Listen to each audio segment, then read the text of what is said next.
우리 함께 찬양하시겠습니다. 찬송가 510장 하나님의 진리 등대 우리 함께 찬양하도록 하겠습니다. 하나님의 진리 등대 길이 빛나니 우리들도 등대되어 주의 사랑 비추세. 우리 작은 불을 켜서 험한 바다 비추세. 물에 빠져 헤매느니 건져내어 살리세. 죄의 밤은 깊어가고 성난 물결 설렌다. 어디 불빛 없는가고 찾는 물이 많구나. 우리 작은 불을 켜서 험한 바다 비추세. 물에 빠져 헤매느니 건져내어 살리세. 너의 등불도 두어라. 거친 바다 비춰라. 빛을 찾아 헤매느니 생명선에 건져라. 우리 작은 불을 켜서 험한 바다 비추세. 물에 빠져 헤매느니 건져내어 살리세. 우리 작은 불을 켜서 험한 바다 비추세.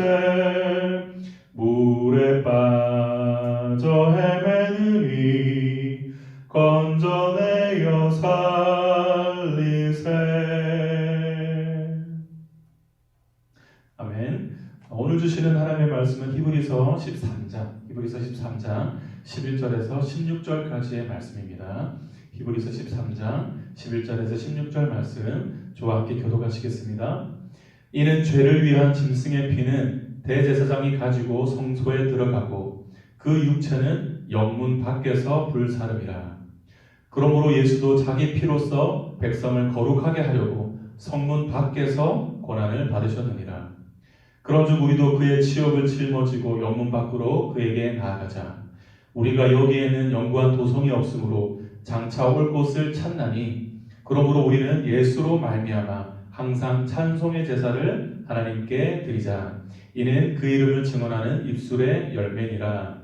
오직 선을 행함과 서로 나누어 주기를 잊지 말라. 하나님은 이 같은 제사를 기뻐하시느니라. 아멘. 오늘 수요일의 말씀을 나누도록 하겠습니다. 오늘 제목은요, 사회적 책임의 근거라는 제목입니다.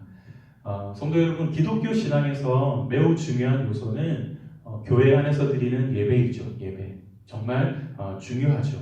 하지만 그와 동시에 하나님이 만든 세상을 본래의 모습으로 회복하는 이 복음을 증거하는 선교적 사명 또한 정말로 중요합니다. 오늘은 그래서 이것이 왜 중요한지를 오늘 본문을 통해서 잠시 살펴보도록 하겠습니다. 오늘 본문 10절 12절을 다시 한번 10절에서 12절 말씀을 다시 한번 읽겠습니다. 우리에게 제단이 있는데 장막에서 섬기는 자들은 그 제단에서 먹을 권한이 없나니 이는 죄를 위한 짐승의 피는 대제사장이 가지고 성소에 들어가고 그 육체는 영문 밖에서 불사름이라. 그러므로 예수도 자기 피로써 백성을 거룩하게 하려고 성문 밖에서 고난을 받으셨느니라. 여기서 12절 말씀을 특별히 보면 예수님께서 자신의 피로 백성을 거룩하게 하려고 어디로 나아가셨다고 했습니까? 그렇습니다. 성문 밖으로 나아가서 고난을 받으셨다라고 말씀하고 있습니다. 여기서 성문 밖이란 예루살렘 성 바깥을 말하는 것으로서 예루살렘 성에는 성전이 있었죠.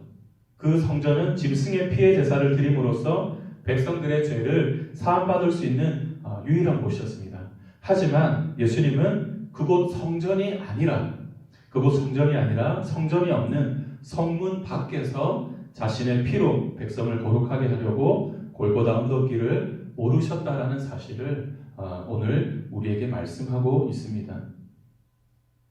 세상을 구원하시려고 이 땅에 오신 예수님은 세상을 구원하시려는 자신의 사명을 끝까지 완수하시기 위해서 성문 밖으로 나아가 고난을 받으셨습니다. 예수님께서 성문 밖으로 나갔다라고 하는 부분이 오늘 정말 중요한 포인트인데요. 예수님께서 이렇게 하신 것은 오늘날 교회가 어떤 모습의 공동체를 이루어야 하는지를 우리에게 보여주는 좋은 모델이 되기 때문입니다. 그것은 바로 교회 공동체는 교회 안이 아니라 세상을 향하여 나아가는 선교적 공동체를 지향해야 한다는 것을 우리에게 보여주는 것이죠.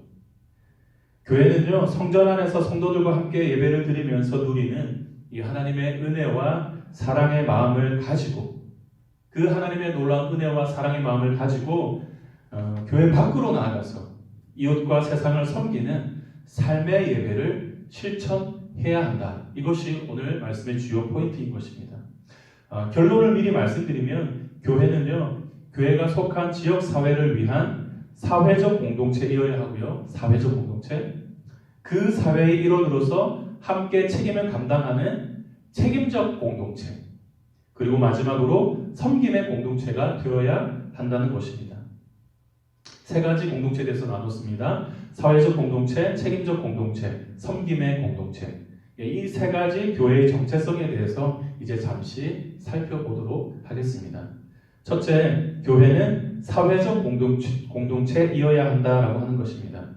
우리가 드리는 거의 모든 예배는 성전 안에서 드려집니다. 그렇죠? 만들어진 교회당 안에서, 예배실 안에서 예배를 드립니다. 그런데 이 예배라는 단어를 영어로 보면요, 서비스라고 합니다. 서비스. 일반적으로 서비스라고 하면 섬김이라는 뜻입니다. 섬김. 즉, 예배라는 것은 성전 안에서만 드리는 것이 예배가 아니라 일상의 삶의 현장에서 빛과 소금으로 살아가는 성도들의 섬김, 이러한 섬김이 예배가 될 수 있다라고 하는 것입니다. 오늘 본문을 살펴보면 예수님은 예루살렘 안에 우뚝 서 있던 성전 안에서 대속의 제물로 드려진 것이 아니라 예루살렘 성전을 떠나서 성 밖으로 친히 나아가셔서 자신의 몸을 희생제물로 바치는 제사를 드렸다라고 하는 것입니다. 신약 시대에요, 예루살렘 성 밖은요, 어떤 곳이었느냐, 예루살렘 성 바깥은 어떤 의미로 받아들여졌느냐 하면 로마에 대항해서 반란을 일으키거나 도망간 노예를 벌했던 십자가 처형의 자리였습니다. 예루살렘 바깥은. 하지만 예수님은 참혹한 형벌의 십자가를 어떻게 바꾸셨는가? 죄로 무너진 세상을 온전히 회복하는 희생의 십자가, 또 사랑의 십자가로 그 의미를 완전히 바꾸셨다라고 하는 것입니다. 따라서 교회는요, 예수님의 이와 같은 모범을 따라서 교회의 정체성과 사명을 다시 평가해야 하고요. 이제는 교회 밖 이웃과 사회를 향해 나아가는 사회적 공동체가 되어야만 합니다. 잃어버린 세상을 구원하시기 위해서 영문 밖에서 십자가에 달려 돌아가신 예수님처럼 이제 교회는 지역사회와 함께하는 사회적 공동체라고 하는 교회 본연의 정체성을 다시 인식해야 하는 것입니다. 이제 둘째로 교회는 책임적 공동체가 되어야 한다는 것입니다. 책임적 공동체. 사람이 성숙하다고 할 때 여러 가지를 두고 평가할 수 있지만 성숙함의 표지를 삼을 수 있는 것을 한 가지라고 꼽으라고 한다면 책임감을 들 수가 있죠. 책임감. 어린아이에게 책임을 묻는 것은 한계가 있죠. 하지만 성인에게는 그에 합당한 책임이 늘 요구되는 것입니다. 따라서 세상을 위해 목숨을 내어주신 예수님의 이 몸된 교회는 자신이 속한 지역사회에서 이제는 책임감 있는 공동체로서 그 역할을 다 해야 합니다. 이것은 또 무엇을 말하고 있는 것입니까? 더 이상 교회는요, 여기가 좋사오니 하고 교회 안에만 머무는 것이 아니라 죄로 물들어 있고 생명 없고 소망 없는 세상으로 나아가서 사회적 책임을 다해야 한다는 것입니다. 우리 개개인이 사회의 일원으로서 역할을 다하듯이 교회 또한 지역사회의 일원으로서 할 수 있는 역할을 찾아서 책임 있는 공동체의 모습을 보여주어야 한다는 것입니다. 물론 우리 성도님들도 다 잘 아시겠지만 지금은 코로나가 아직 종식된 상태가 아니기 때문에 섣불리 움직여서는 안 됩니다. 조심해야 하죠. 하지만 그날이 올 때, 종식되는 그날이 올 때 그동안 우리 스스로를 영적으로 또 물질적으로 잘 준비해서 코로나가 종식되자마자 우리 교회는 지역사회 가운데로 담대히 나아가서 교회의 사회적 책임을 다해야 할 것입니다. 이제 셋째로요, 교회는 섬김의 공동체가 되어야 합니다. 13절 말씀 같이 한번 읽겠습니다. 13절입니다. 그런즉 우리도 그의 치욕을 짊어지고 영문 밖으로 그에게 나아가자. 아멘. 예수님의 대속적 죽음은 죄로 물든 세상을 위한 자기 희생이었습니다. 자기 희생. 이를 위해서 예수님이 성문 밖으로 나아갔듯이 오늘 13절의 말씀처럼 이제는 누가 세상으로 나아가야 하느냐? 제자들이, 성도들이, 저와 여러분이 세상으로 나아가야만 한다는 것입니다.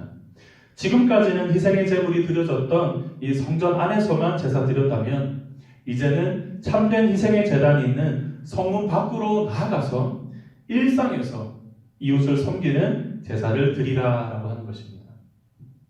마지막으로 16절 말씀 함께 읽겠습니다.